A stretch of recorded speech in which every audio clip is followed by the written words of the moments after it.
আপনি দেখানোর চেষ্টা করছি। ঘোড়াটি কিন্তু এখনো এক্সপ্রেস ওয়েতে উপরে উঠেই কিন্তু দাঁড়িয়ে রয়েছে অনেকক্ষণ ধরে।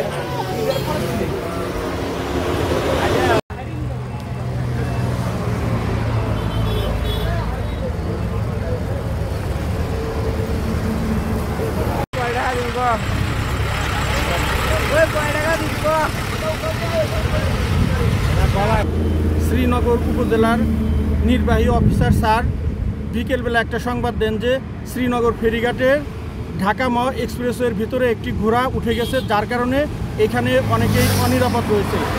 এখানে দ্রুত গতিতে গাড়ি চলে, সেই গাড়িগুলোও যেতে সময় ঘোড়াকে অ্যাক্সিডেন্ট করতে পারে বা অন্য আরও বিপত্তি ঘটতে পারে। তাই উপজেলার নির্বাহী অফিসার স্যার বলার সাথে সাথে আমি শ্রীনগর ফায়ার স্টেশন থেকে রেস্কিউ টিম নিয়ে এসে এখানে ঘোড়া উদ্ধারের জন্য প্রায় 1 ঘন্টা যাবৎ চেষ্টা করি এবং আলহামদুলিল্লাহ সফলতার সহিত কোনো ক্ষয়ক্ষতি ছাড়াই আমরা ঘোড়াটিকে নিরাপদ স্থানে এক্সপ্রেসওয়ে থেকে বাইরে বের করে দিয়েছি। এই সড়কে ঘোড়াটি কোনো মতেই সরানো ঢাকা মাও এক্সপ্রেস সড়কে এখানে একটি